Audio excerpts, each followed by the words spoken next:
1 ક્રિયાવિધિ પ્રમાણે જો કોઈ પ્રકાશ ક્રિયાશીલ આલ્કોહોલનું એસ્ટરીકરણ કરવામાં આવે તો એસ્ટરીકરણ થયા પછી જે એસ્ટર મળશે એ આપણને રેસેમિક મિશ્રણ આપશે. તો હવે એ જોવાનું છે કે પ્રકાશ ક્રિયાશીલ આલ્કોહોલ આપણે લઈને એની AL1 પ્રમાણે ક્રિયાવિધિ કરવાની છે.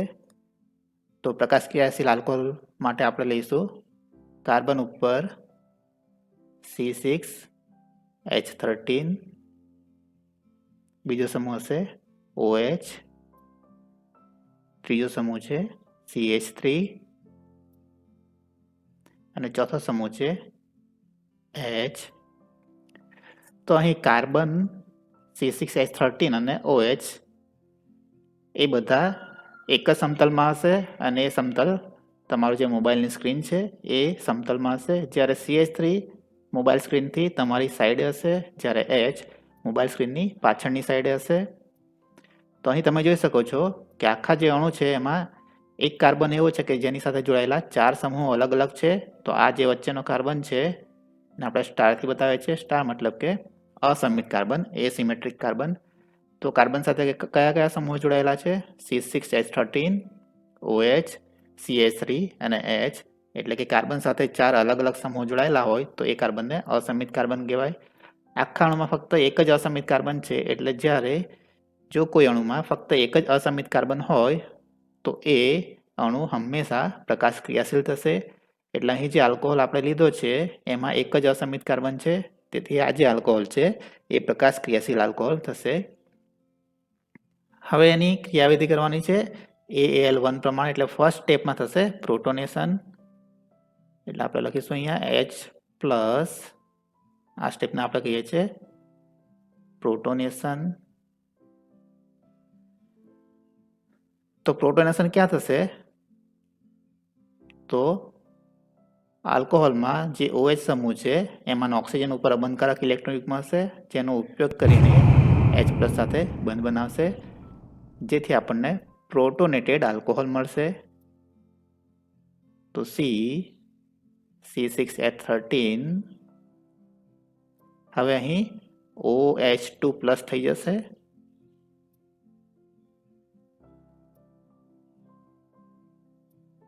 CH3 અને H. તો આને કહેવાશે પ્રોટોનેટેડ આલ્કોહોલ.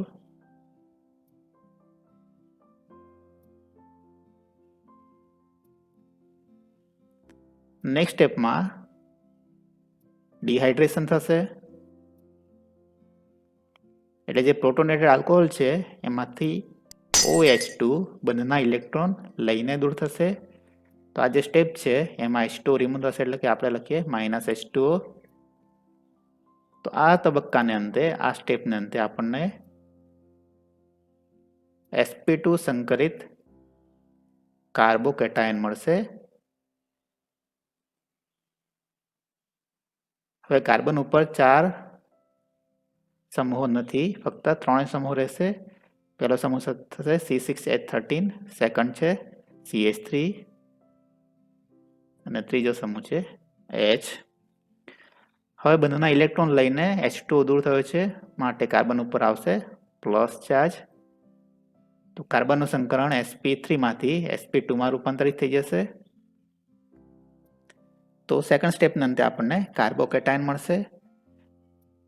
તો જ્યારે પણ કાર્બનનું સંકરણ sp2 હોય ત્યારે કાર્બન અને એની સાથે જોડાયેલા ત્રણેય સમૂહો એક જ સમતલમાં હશે. નેક્સ્ટ સ્ટેપની અંદર એ જે કાર્બોકેટાયન છે એની પ્રક્રિયા થશે એસિટિક એસિડ સાથે.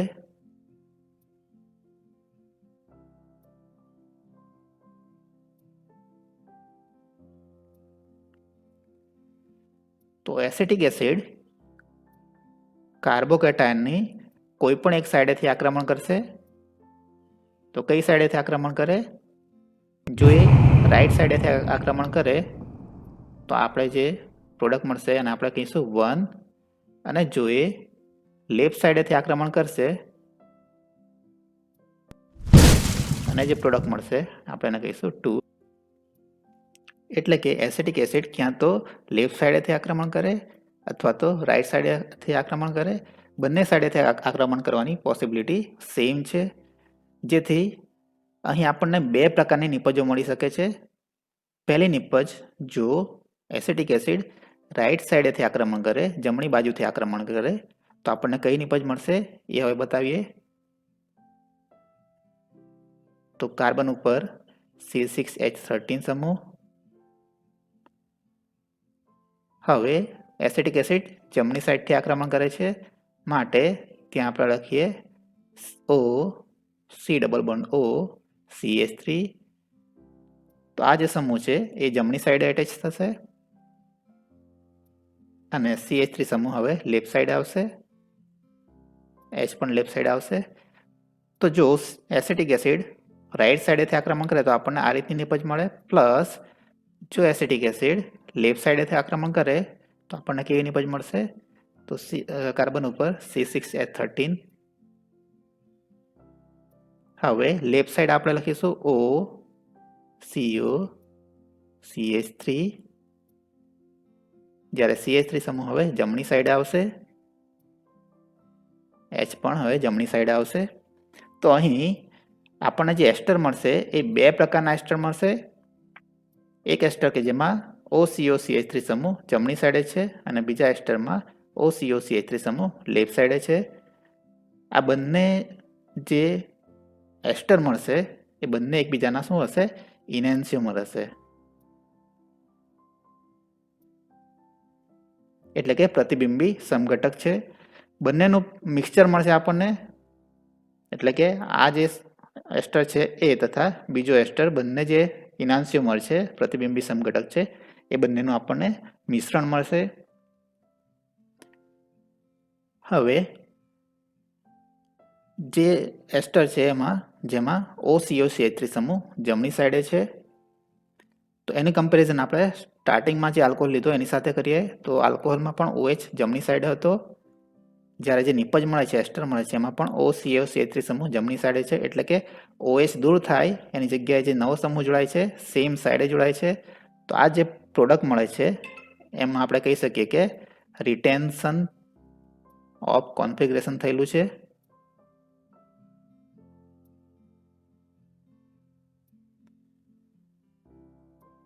એટલે કે આવી જે નિપજ હોય એને આપણે સમરૂપ નિપજ કહીએ છીએ. જે બીજી નિપજ મળે છે એમાં OCOCH3 સમૂહ લેફ્ટ સાઈડે છે, પણ ઓરિજિનલ જે આલ્કોહોલ હતો એમાં OH સમૂહ જમણી સાઈડે છે. એટલે કે OH જે સાઈડેથી નીકળે છે એની વિરુદ્ધ સાઈડે નવો સમૂહ જોડાય છે. જેથી આવી જે પ્રોડક્ટ હોય છે એને આપણે કહીએ છીએ ઇન્વર્ઝન. તો ઇન્વર્ઝન ઓફ કોન્ફિગરેશન અથવા વ્યસ્ત રૂપ નિપજ કહીએ છીએ. એટલે જો પ્રકાશ ક્રિયાશીલ આલ્કોહોલનું આપણે એસ્ટરીકરણ કરીશું તો આપણને બે ઇનાન્સ્યોમરનું મિશ્રણ મળશે. બે ઇનાન્સ્યોમરનું મિશ્રણ હોય તો એને કહેવાય છે રેસેમિક મિક્સચર અથવા તો રેસેમિક મિશ્રણ કહેવાય. તેથી જો પ્રકાશ ક્રિયાશીલ આલ્કોહોલ લઈએ અને જો એનું એસ્ટરીકરણ કરવામાં આવે અને જો ક્રિયાવિધિ AAL1 પ્રમાણે થતી હોય તો આપણને જે એસ્ટર મળશે એ એક નહીં પરંતુ બે એસ્ટરનું મિશ્રણ મળશે. બંને એકબીજાના ઇનાન્સ્યોમર હશે, એટલે કે પ્રતિબિંબી સમઘટક હશે. એટલે આપણે કહી શકીએ કે આપણને શું મળશે? રેસેમિક મિશ્રણ મળશે. હવે એસ્ટરના જળ વિભાજન માટે AL1 ક્રિયાવિધિમાં જળ વિભાજન માટે આપણે શું લેતા હતા? પાણી લેતા હતા, H2O લેતા હતા. પરંતુ જો એની જગ્યાએ આપણે મિથેનોલનો ઉપયોગ કરીએ, દ્રાવક તરીકે આપણે મિથેનોલ લઈએ, તો ક્રિયાવિધિ બાદ આપણને નિપજ કઈ મળશે એ જોઈશું. તો દ્રાવક તરીકે જ્યારે આપણે મિથેનોલ લઈએ ત્યારે ક્રિયાવિધિ આ રીતે થશે. તો પહેલા આપણે એસ્ટર લઈ લઈએ. બેન્ઝીન ઉપર C double bond O O C CH3 thrice. તો ફર્સ્ટ સ્ટેપમાં પ્રોટોનેશન થશે. તો પ્રોટોનેશન આ રીતે થશે. કાર્બોનિલનું ઓક્સિજન ઇલેક્ટ્રોન યુગ્મનો ઉપયોગ કરીને H+ સાથે બંધ બનાવશે. એટલે ફર્સ્ટ સ્ટેપના અંતે આપણને મળશે પ્રોટોનેટેડ એસ્ટર COH OC CH3 થ્રાઇસ. અને કાર્બન ઉપર આવશે ધન વીજભાર પ્લસ ચાર્જ. એના પછીના સ્ટેપમાં થશે હિટ્રોલિસિસ, એટલે કે કાર્બન ઓક્સિજન સિંગલ બંધ છે એ તૂટી જાય, બધાના બંને ઇલેક્ટ્રોન કાર્બન ઓક્સિજન વચ્ચે આવશે, ત્યાં પાઈ બંધ બનશે. તો સેકન્ડ સ્ટેપની અંતે આપણને કાર્બોક્સિલિક એસિડ મળશે. તો બેન્ઝીન ઉપર સી સિંગલ બોન્ડ OH અને હવે અહીંયા દ્વિબંધથી ઓક્સિજન જોડાશે. તો અહીંયા આપણને નિપજ મળી ગઈ બેન્ઝોઇક એસિડ. તો કાર્બોક્સિલિક એસિડ આપણને મળી ગયો છે, પ્લસ આપણને એક કાર્બોકેટાયન મળશે CH3 થ્રાઇસ. તો આ 3 ડિગ્રી કાર્બોકેટાયન છે એટલે સ્થાયિત્વ એનું વધુ હશે. હવે આપણે પ્રક્રિયામાં પાણીની જગ્યાએ મિથેનોલ લેવાનો છે. તો આગળની પ્રક્રિયામાં આપણે જ્યારે પાણી લેતા હતા ત્યારે કાર્બોકેટાયનની પ્રક્રિયા પાણી સાથે થતી હતી. હવે આપણે પાણીની જગ્યાએ મિથેનોલ લેવાનું છે એટલે કાર્બોકેટાયન જે મળ્યો છે એની પ્રક્રિયા મિથેનોલ સાથે થશે.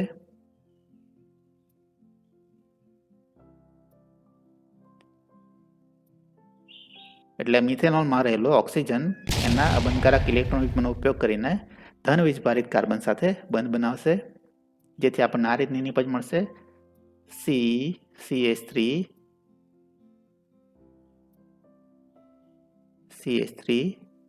CH3 અને મિથેનોલમાં રહેલો ઓક્સિજન કાર્બન સાથે સિંગલ બંધથી જોડાશે એટલે OCH3.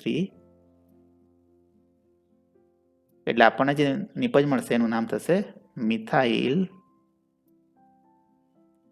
Tertiary butyl ether.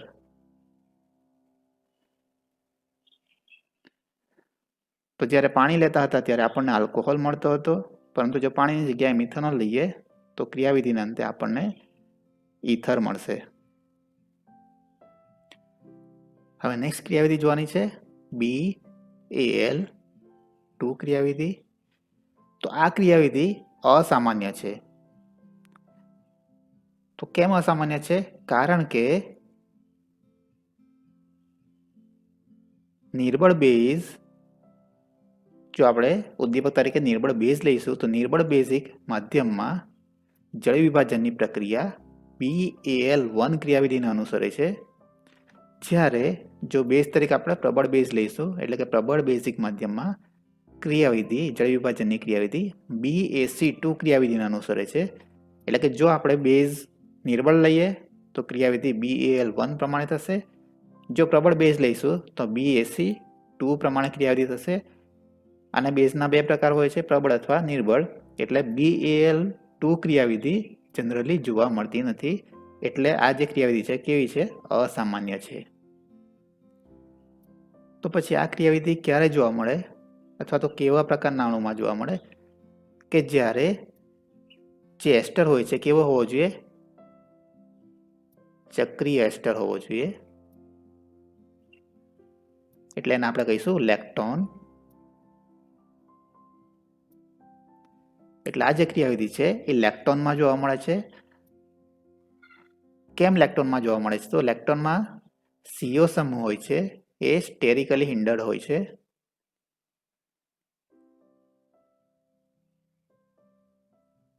એટલે કે અવકાશીય અવરોધ ધરાવતો હોય છે.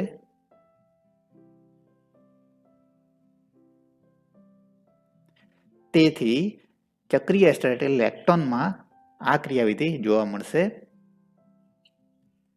તો લેક્ટોનનું નામકરણ કેવી રીતે કરવામાં આવે છે એ પહેલા જોઈ લઈએ. ધારો કે આ પ્રકારનો લેક્ટોન હોય CH2 C double bond O. તો આ ચક્રીય એસ્ટર છે એટલે આપણે એને કહીશું લેક્ટોન. પણ લેક્ટોનના પ્રકાર હોય છે આલ્ફા, બીટા, ગેમા, ડેલ્ટા વગેરે. તો આ જે લેક્ટોન છે એનું નામકરણ કઈ રીતે કરવામાં આવે છે? તો કાર્બોનિલ કાર્બન છે એ બીજા કયા કાર્બન સાથે જોડાયેલો હોય? તો એ આલ્ફા સાથે જોડાયેલો હોય. એટલે કાર્બોનિલ કાર્બન સાથે પહેલો જે કાર્બન જોડાયેલો છે એને આપણે આલ્ફા કહીશું, અને જો બીજો કાર્બન હોય તો આપણે એને કહીશું બીટા. એટલે આ જે લેક્ટોન છે એને આપણે કહીશું બીટા લેક્ટોન. એ જ પ્રમાણે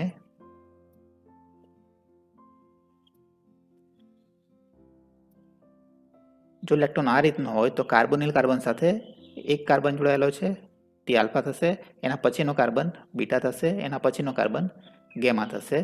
તો આ રીતનો જે ઇલેક્ટ્રોન હોય એને કહેવાય છે ગેમા ઇલેક્ટ્રોન. આ જે ક્રિયાવિધિ છે BaL2 એ કોના જે મળતી આવે છે? તો એ બીજી પણ એક ક્રિયાવિધિ છે જેનું નામ છે SN2. તો BaL2 ની ક્રિયાવિધિ છે એ SN2 ક્રિયાવિધિ મળતી આવે છે. તો હવે આપણે જોઈશું કે SN2 ક્રિયાવિધિ કેવી હોય છે. તો આપણે એક એક્ઝામ્પલ લઈને જોઈએ. સિમ્પલ એક્ઝામ્પલ લઈએ, મિથાઇલ બ્રોમાઇડ, એટલે કે કાર્બન સાથે H જોડાયેલો છે.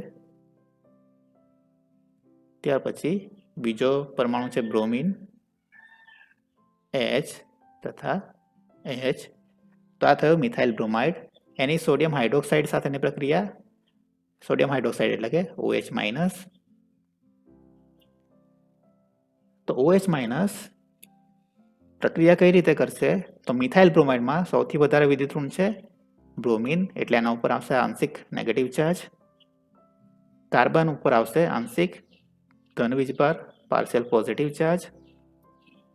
OH- બ્રોમિનની વિરુદ્ધ સાઈડેથી કાર્બન ઉપર આક્રમણ કરશે અને એ જ સમયે કાર્બન બ્રોમિન બંધ છે એ તૂટી જશે અને બંધના બંધ ઇલેક્ટ્રોન બ્રોમિન ઉપર જશે. તો આ એક જ સ્ટેપમાં થતી પ્રક્રિયા છે, એટલે આપણે એનું જે સંક્રાંતિ અવસ્થા છે એ બતાવીશું. ટ્રાન્ઝિશન સ્ટેટ આપણે બતાવીશું કે સંક્રાંતિ અવસ્થા કેવી હશે. તો કોઈ પણ સ્ટેપ હોય, કોઈ પણ તબક્કો હોય, એની સંક્રાંતિ અવસ્થા તમારે બતાવવી હોય તો જે બંધ તૂટતા હોય એ બંધ તમારે ત્રુટક લાઇનથી બતાવવાના. જે નવા બંધ બનતા હોય એ પણ તમારે ત્રુટક લાઇનથી બતાવવાના. તો અહીં સંક્રાંતિ અવસ્થા આપણે લખીશું. તો કાર્બન સાથે H છે એ જે બંધ છે કાર્બન હાઇડ્રોજન એ તૂટતો પણ નથી અને બનતો પણ નથી, એટલે આપણે બંધને એ રીતે જ લખીશું. કાર્બન બ્રોમિન બંધ તૂટે છે માટે એ બંધ આપણે ત્રુટક લાઇનથી બતાવીશું.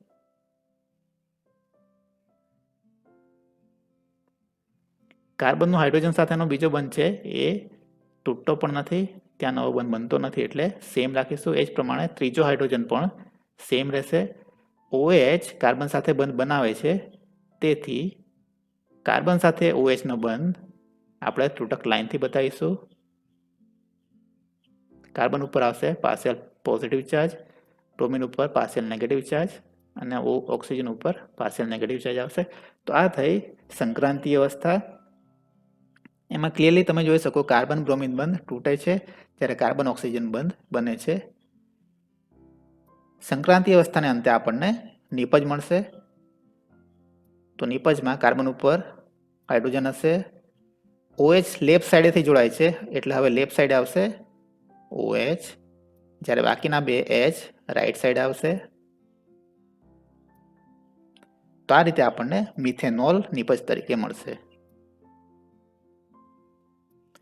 તો આની અંદર તમે જોઈ શકો છો બ્રોમિન જે સાઈડેથી દૂર થાય છે, અહીં જમણી સાઈડે છે બ્રોમિન સ્ટાર્ટિંગમાં, એટલે જમણી સાઈડેથી બ્રોમિન દૂર થાય છે, પરંતુ નવો સમૂહ OH છે એ ડાબી સાઈડેથી જોડાય છે, લેફ્ટ સાઈડે એટલે કે વિરુદ્ધ સાઈડેથી જોડાય છે, જેથી આપણને આ જે ક્રિયાવિધિ છે એને અંતે જે નિપજ મળશે એ નિપજ કેવી મળશે? ઇન્વર્ટેડ મળશે. એટલે આ જે પ્રક્રિયા છે એને કહેવાય છે ઇન્વર્ઝન. એટલે કે આપણને પ્રક્રિયાને અંતે વ્યસ્ત રૂપ નિપજ મળશે.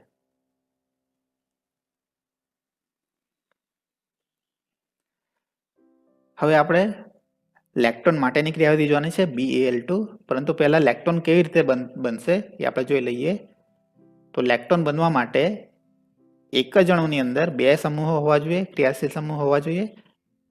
પહેલો ક્રિયાશીલ સમૂહ OH તથા બીજો ક્રિયાશીલ સમૂહ COOH. તો જ્યારે એક જ અણુમાં બંને ક્રિયાશીલ સમૂહ હોય, આલ્કોહોલ અને કાર્બોક્સિલિક એસિડ, તો એ સમયે એ બંને ક્રિયાશીલ સમૂહ વચ્ચે પ્રક્રિયા થઈ શકે. એટલે કે કાર્બોક્સિલિક એસિડમાંથી OH દૂર થાય, આલ્કોહોલમાંથી H દૂર થાય, એટલે -H2O, અને આપણને પ્રક્રિયાને અંતે સાયક્લિક એટલે કે ચક્રીય એસ્ટરની સંરચના મળશે, જેને આપણે કહીશું લેક્ટોન. તો અહીં આપણને લેક્ટોન મળી ગયો છે. હવે એનું નામકરણ કરવાનું છે કે આ કયો લેક્ટોન છે, આલ્ફા, બીટા કે ગેમા છે. તો કાર્બોનિલ કાર્બન સાથે પહેલો કાર્બન જોડાયેલો એને આપણે આલ્ફા કહીશું, એના પછીનો કાર્બનને બીટા. તો અહીં બીટા કાર્બન આવેલો છે માટે આ જે લેક્ટોન છે એને કહીશું બીટા લેક્ટોન. તો હવે બીટા લેક્ટોનની જળ વિભાજનની ક્રિયાવિધિ આપણે જોવાની છે. તો જળ વિભાજનમાં H2O માં રહેલો ઓક્સિજન, H2O માં રહેલો ઓક્સિજન એના ઉપર અબંધકારક ઇલેક્ટ્રોન યુગ્મ હશે, જ્યારે બીટા લેક્ટોનમાં કાર્બન ઉપર અહીં આંશિક ધન વીજભાર હશે, ઓક્સિજન ઉપર આંશિક ઋણ વીજભાર હશે. તો H2O નો ઓક્સિજન એના અબંધકારક ઇલેક્ટ્રોન યુગ્મનો ઉપયોગ કરીને કાર્બન ઉપર આક્રમણ કરશે, જ્યારે કાર્બનનો ઓક્સિજન સાથેનો બંધ તૂટી જશે અને બંને ઇલેક્ટ્રોન ઓક્સિજન ઉપર જશે, એટલે કે O- બની જશે ત્યાં. તો ફર્સ્ટ સ્ટેપના અંતે આપણને કઈ નિપજ મળશે એ જોઈએ. તો કાર્બન ઉપર CH3 સમૂહ ત્યાં જ રહેશે. લેફ્ટ સાઈડ હવે OH2 આવશે, પણ ઓક્સિજન ઉપર આવશે પ્લસ ચાર્જ. જે હાઇડ્રોજન લેફ્ટ સાઈડ હતો એનું સ્થાન બદલાઈ જશે, હવે રાઈટ સાઈડ આવી જશે અને કાર્બન સાથે બાકીનો જે સમૂહ છે CH2 C double bond O અને O માઇનસ એટલે કે કાર્બોક્સિલેટ આયન બનશે. એ જે કાર્બોક્સિલેટ આયન છે એ OH2 પ્લસ જેમાંથી એક પ્રોટોનને લઈ લેશે, બંને ઇલેક્ટ્રોન ઓક્સિજન ઉપર જશે, એટલે ઓક્સિજન ઉપર જે ધન વીજભાર છે એ દૂર થઈ જશે. એટલે સેકન્ડ સ્ટેપના અંતે આપણને આ રીતનો અણુ મળશે. કાર્બન ઉપર CH3 H OH CH2 C double OH. તો બીટા લેક્ટોનમાં ઓક્સિજન જે સાઈડે હતો એની વિરુદ્ધ સાઈડે નવો સમૂહ જોડાય છે OH, એટલે આપણને જે નિપજ મળશે એ કહેવાશે ઇન્વર્ટેડ પ્રોડક્ટ. એટલે આ પ્રક્રિયામાં શું થયું કહેવાય? ઇન્વર્ઝન થયું કહેવાય. આપણે એને કહી શકીએ વ્યસ્તરૂપ નિપજ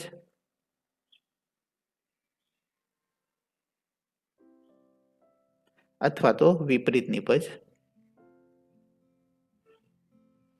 એટલે આ જે ક્રિયાવિધિ છે એના અંતે આપણને ઇન્વર્ટેડ પ્રોડક્ટ મળે, એટલે કે ઇન્વર્ઝન થશે, વ્યસ્તરૂપ નિપજ મળશે અથવા તો વિપરીત નિપજ મળશે. હવે બે સ્ટેપમાં થતી ક્રિયાવિધિ છે, તો આપણે સૌથી ધીમો તબક્કો જોવાનો છે. તો પહેલા તબક્કામાં H2O નું કેન્દ્રાનુરાગી આક્રમણ થશે, કેન્દ્રાનુરાગી પ્રક્રિયા થશે. સેકન્ડ સ્ટેપમાં પ્રોટોન ટ્રાન્સફર થાય છે. એટલે સેકન્ડ સ્ટેપ છે એ ફાસ્ટ હશે કારણ કે પ્રોટોન ટ્રાન્સફર થાય છે, તો ઝડપી હશે. જ્યારે પહેલું સ્ટેપમાં H2O તટસ્થ અણુ છે, એની કેન્દ્રાનુરાગી પ્રક્રિયા ધીમી હોય છે, તેથી આ જે સ્ટેપ છે એ હશે સ્લો. એટલે આ જે તબક્કો છે એને આપણે કહીશું રેટ ડિટર્મિનિંગ સ્ટેપ. હવે રેટ ડિટર્મિનિંગ સ્ટેપમાં કુલ કેટલા ક્રિયાકારકો ભાગ લે છે? તો બીટા લેક્ટોન પ્લસ H2O. એટલે આ જે ક્રિયાવિધિ છે એ કહેવાશે દ્વિઆણ્વીય.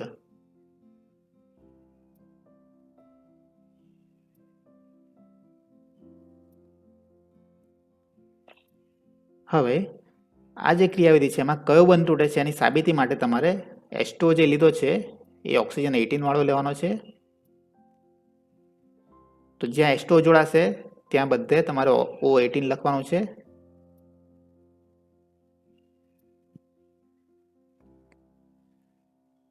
તો અહીં તમે જોઈ શકો છો કે નિપજમાં આપણને O18 કયા સમૂહમાં જોવા મળે છે?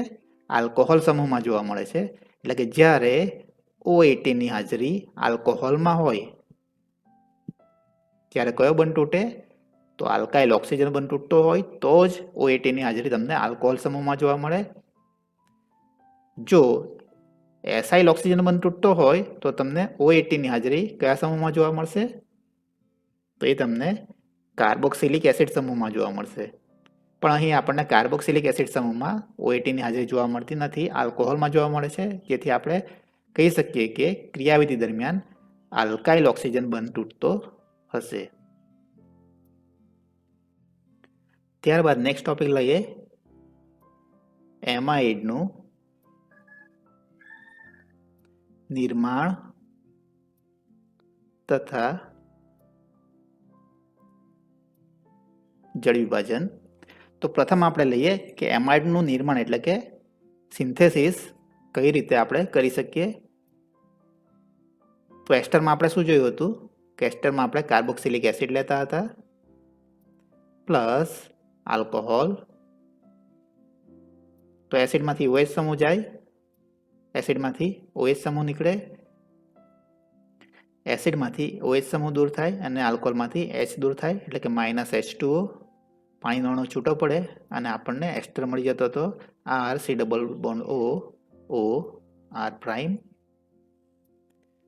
પણ એ જ રીતે આપણે એમાઇડ બનાવવો હોય અને જો કાર્બોક્સિલિક એસિડ લઈએ RCOOH અને અહીં આલ્કોહોલની જગ્યાએ આપણે લઈએ એમાઇન. તો એમાઇનમાંથી H દૂર થવો જોઈએ અને કાર્બોક્સિલિક એસિડમાંથી OH. તો H2O દૂર થઈ આપણને એમાઇડ મળવો જોઈએ.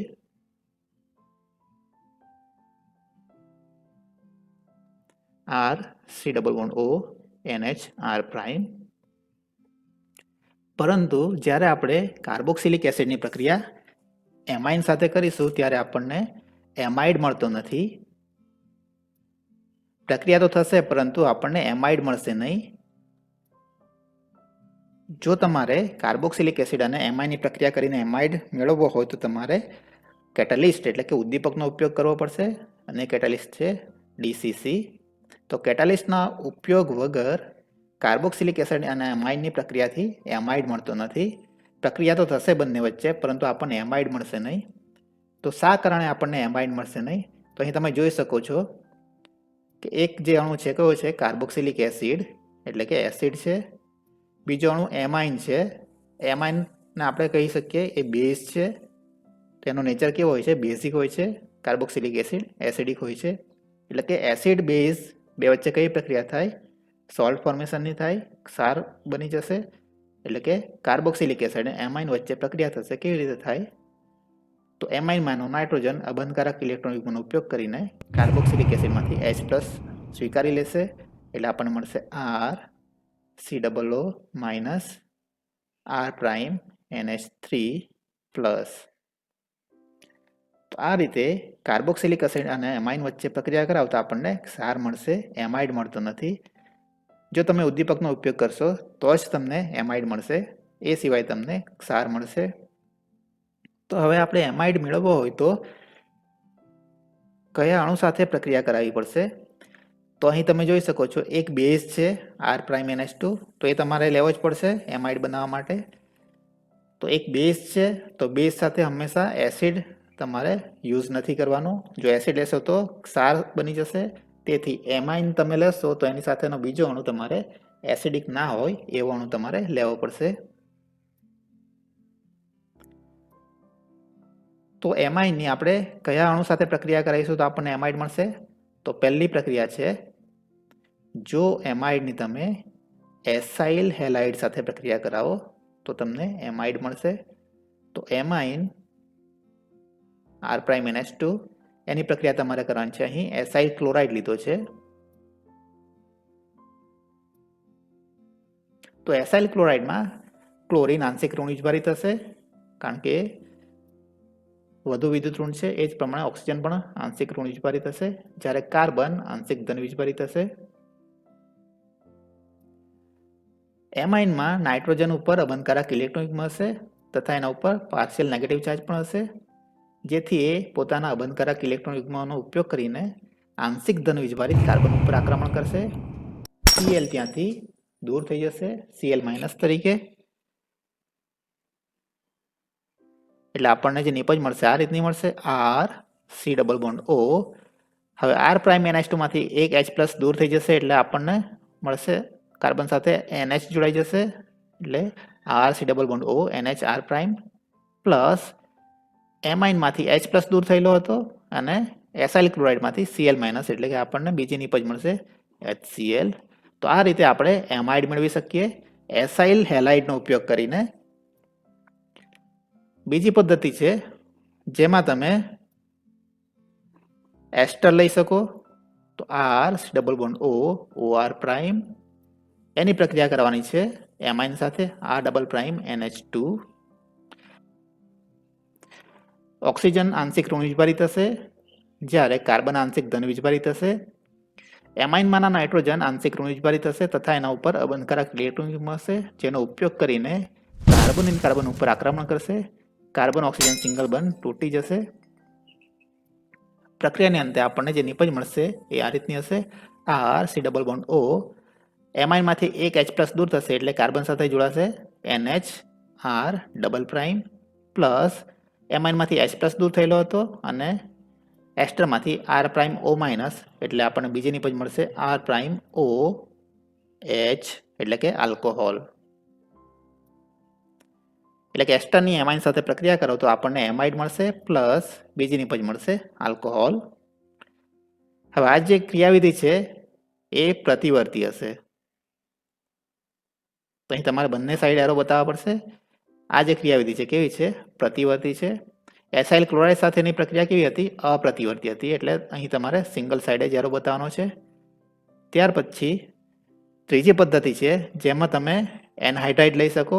તો એનહાઇડ્રાઇડ તરીકે આપણે અહીં લઈશું એસિટિક એનહાઇડ્રાઇડ એટલે CH3CO O CO CH3. એની પ્રક્રિયા કરવાની છે એમાઇન સાથે. તો એસિટિક એનહાઇડ્રાઇડમાં જેટલા પણ ઓક્સિજન છે બધા ઋણ વીજભારી થશે, જ્યારે કાર્બોનિલ કાર્બન હશે એ આંશિક ધન વીજભારી થશે. એટલે કે એમાઇનમાંનો નાઇટ્રોજન કોઈ પણ એક કાર્બોનિલ કાર્બન ઉપર આક્રમણ કરશે. તેથી એ કાર્બોનિલ કાર્બનનો ઓક્સિજન સાથેનો સિંગલ બંધ છે એ તૂટી જશે અને બંને ઇલેક્ટ્રોન ઓક્સિજન ઉપર જશે, જેથી આપણને નિપજ આ રીતની મળશે. તો આર NH સાથે શું જોડાશે? COCH3 એટલે કે COCH3 પ્લસ બીજી નિપજ આપણને કઈ મળશે? CH3COO માઇનસ અને એમાઇનમાંથી એક H પ્લસ દૂર થયેલો હતો એટલે બીજી નિપજ મળશે આપણને CH3COO H એસિટિક એસિડ.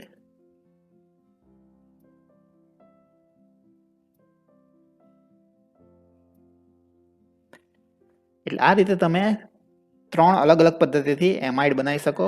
પહેલી પદ્ધતિ છે જેમાં આપણે એસાઇલ ક્લોરાઇડ લેવાનો છે, એની પ્રક્રિયા એમાઇન સાથે કરવાની છે. ત્રણેય જે પ્રક્રિયા છે અલગ અલગ રીતો છે, એમાં એમાઇન આપણે કોમન લેવાનો છે. ત્રણેયમાં આપણે એમાઇન લેવાનો છે.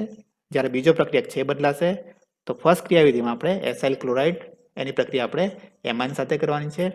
તો એમાઇનમાંનો નાઇટ્રોજન કાર્બોનિલ કાર્બન ઉપર આક્રમણ કરશે, Cl માઇનસ દૂર થશે એટલે આપણને નિપજ મળશે RCONH R પ્રાઇમ એટલે કે એમાઇડ પ્લસ HCl.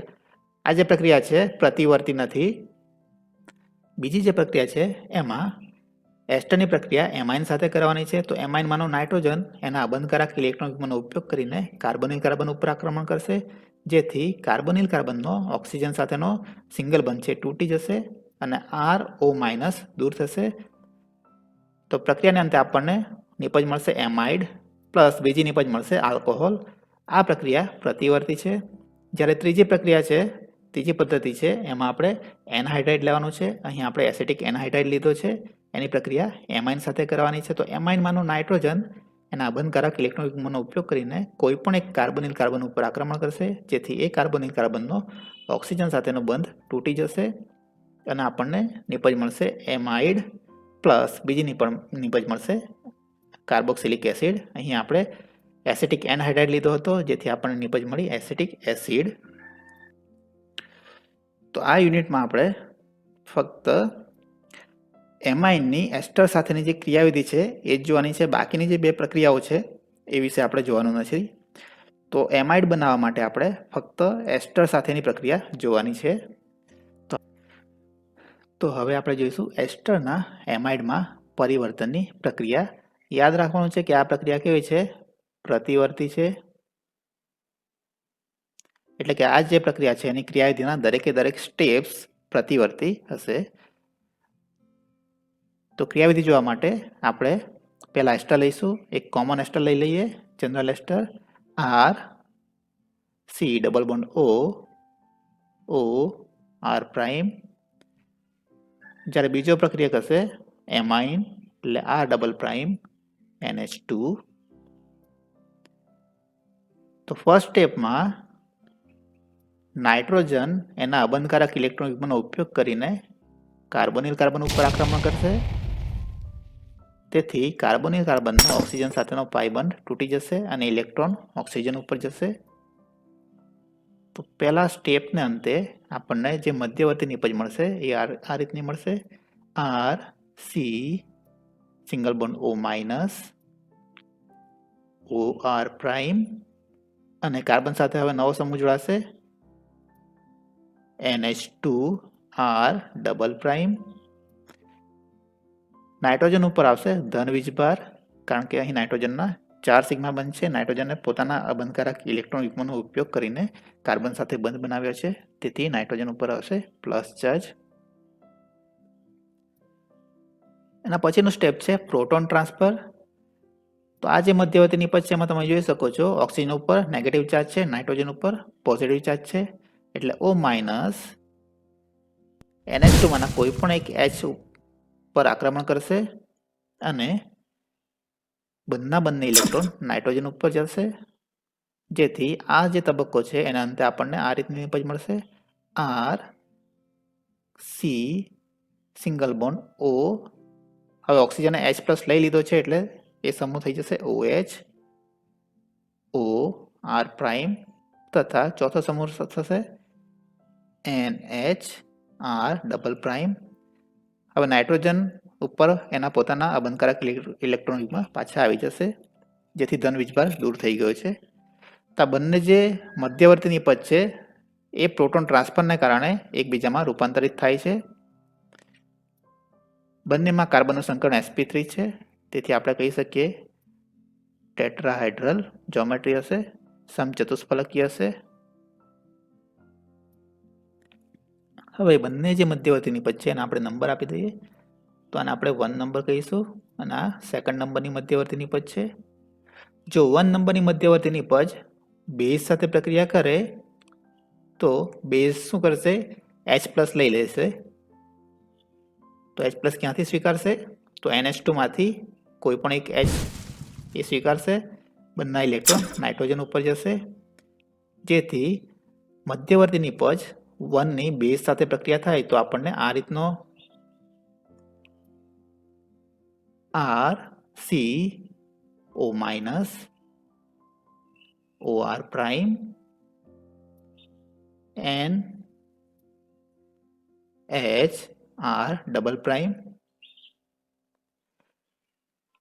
એ જ પ્રમાણે જો મધ્યવર્તી નિપજ 2 ની પ્રક્રિયા બેઝ સાથે થાય, બેઝ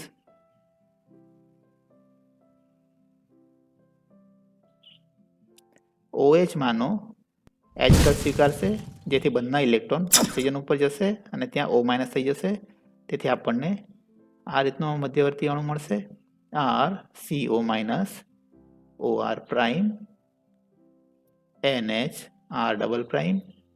તો અહીં તમે જોઈ શકો છો મધ્યવર્તી નિપજ 1 ની બેઝ સાથે પ્રક્રિયા થાય અને એને અંતે આપણને જે મધ્યવર્તી નિપજ બીજી મળે છે એ, તથા મધ્યવર્તી નિપજ 2 ની બેઝ સાથે પ્રક્રિયા થતા આપણને જે મધ્યવર્તી નિપજ મળશે એ બંને સમાન થશે, ઇક્વલ થશે. આ બંને નિપજ સરખી જ છે, જેથી મધ્યવર્તી નિપજ 1 અથવા મધ્યવર્તી નિપજ 2 કોઈ પણ બેમાંથી એક બેઝ સાથે પ્રક્રિયા કરશે તો આપણને અંતે નિપજ તો સરખી જ મળશે. એટલે કે આ બંને જે મધ્યવર્તી નિપજ છે એની પ્રક્રિયા આપણે એક જ સિંગલ સ્ટેપથી બતાવીશું.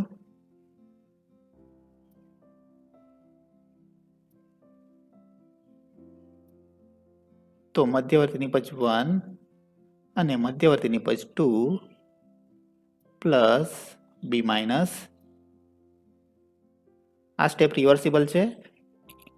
તો મધ્યવર્તી નિપજ 1 અને મધ્યવર્તી નિપજ 2 બંને જો બેઝ સાથે પ્રક્રિયા કરે તો આપણને પ્રક્રિયાને અંતે સેમ અણુ મળે છે, સેમ મધ્યવર્તી નિપજ મળશે. એ આ રીતની હશે R CO minus O R prime NH R double prime. તો આને આપણે કહીશું મધ્યવર્તી નિપજ 3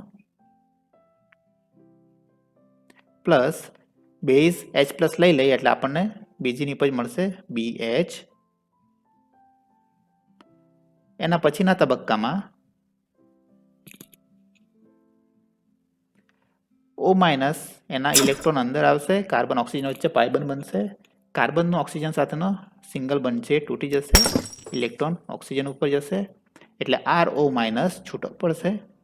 તો આ જે સ્ટેપ છે એના અંતે આપણને જે નિપજ મળશે આ રીતની હશે, R C double bond O NH R double prime plus બીજું શું છૂટું પડ્યું R પ્રાઇમ O માઇનસ. તો R પ્રાઇમ O માઇનસ છે એ પ્રબળ બેઝ હોય છે એટલે અહીં જે BH છૂટો પડેલો હતો એ BH સાથેની પ્રક્રિયા થશે તો RO માઇનસ BH માંથી H પ્લસ લઈ લેશે, સ્વીકારી લેશે એટલે આપણને મળશે R prime OH plus B minus. તો આ રીતે એમાઇડની એસ્ટર સાથે પ્રક્રિયા થઈ આપણને નિપજ તરીકે એમાઇડ મળશે તથા બીજી નિપજ મળશે આલ્કોહોલ. હવે આપણે જોવાનું છે કે આ જે ક્રિયાવિધિ છે એમાં સૌથી ધીમો તબક્કો કયો છે? તો પહેલો તબક્કો જે છે એ એમાઇનની કેન્દ્રાનુરાગી પ્રક્રિયા છે, એમાઇન બેઝ છે માટે એની જે કેન્દ્રાનુરાગી પ્રક્રિયા છે એ ફાસ્ટ થશે, ઝડપી થશે. તો ફર્સ્ટ સ્ટેપ ફાસ્ટ થશે. સેકન્ડ સ્ટેપ પ્રોટોન ટ્રાન્સફર છે તો એ પણ કેવું થાય? ફાસ્ટ થાય. ત્રીજો સ્ટેપ એમાં પણ મધ્યવર્તી નિપજમાંથી બેઝ ઉપર પ્રોટોનનું ટ્રાન્સફર થશે તો આ એસિડ બેઝ પ્રક્રિયા છે તેથી આ પણ કેવી થશે? ફાસ્ટ થશે. તો ત્રીજો સ્ટેપ પણ ઝડપી થશે. ચોથું સ્ટેપ જેમાં કાર્બન ઓક્સિજન બંધ તૂટે છે અને ઓક્સિજન ઉપર ધન વીજભાર નથી માટે આ જે સ્ટેપ છે, આ જે તબક્કો છે કેવો થશે? સ્લો થશે. એટલે આ જે સ્ટેપ છે એને કહીશું આપણે RDS રેટ ડિટર્મિનિંગ સ્ટેપ. કારણ કે અહીં ઓક્સિજન O માઇનસના ઇલેક્ટ્રોન અંદર આવતા પાઈ બંધ બનશે તો બે શક્યતાઓ રહેલી છે, કાર્બન ઓક્સિજન બંધ પણ તૂટે અથવા કાર્બન નાઇટ્રોજન બંધ એ પણ ધ્રુવ્ય છે એ પણ તૂટે. જો કાર્બન નાઇટ્રોજન બંધ તૂટે તો ફરીથી આપણને એસ્ટર અને એમાઇન મળી જાય છે જેથી અહીં બંને શક્યતાઓ સરખા પ્રમાણમાં રહેલી છે કે આ સ્ટેપમાં કાર્બન ઓક્સિજન બંધ પણ તૂટી શકે, કાર્બન નાઇટ્રોજન બંધ પણ તૂટી શકે. જેથી આ સ્ટેપના અંતે આપણને જે નિપજ મળવી જોઈએ એમાઇડ એ ક્યારે મળે કે જો કાર્બન ઓક્સિજન બંધ તૂટે ત્યારે જ મળે. જો કાર્બન નાઇટ્રોજન બંધ તૂટે તો એ નિપજ મળતી નથી. જેથી આ સ્ટેપમાં બંને શક્યતાઓ રહેલી છે કે કાર્બન ઓક્સિજન બંધ પણ તૂટી શકે, કાર્બન નાઇટ્રોજન બંધ પણ તૂટી શકે. જેથી સ્ટેપના અંતે આપણને જેટલા અણુ મધ્યવર્તી નિપજ 3 ના હોય છે એ દરેક અણુનું એમાઇડમાં રૂપાંતર થતું નથી. એટલે આ જે તબક્કો છે એ ધીમો થશે, સ્લો થશે જેથી આપણે એને કહીશું રેટ ડિટર્મિનિંગ સ્ટેપ.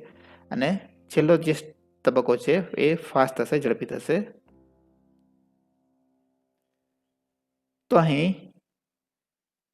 જે ટોટલ 5 તબક્કાઓ છે એમાં આ જે તબક્કો છે એ સ્લો છે, રેટ ડિટર્મિનિંગ સ્ટેપ છે.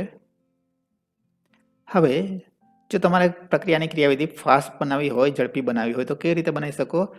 તો રેટ ડિટર્મિનિંગ સ્ટેપમાં જે મધ્યવર્તી નિપજ છે એના ઉપર નેગેટિવ ચાર્જ આવે છે, ઋણ વીજભાર.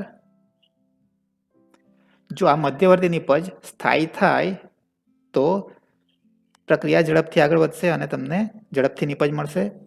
તો એને સ્થાયી કરવા માટે શું કરવાનું?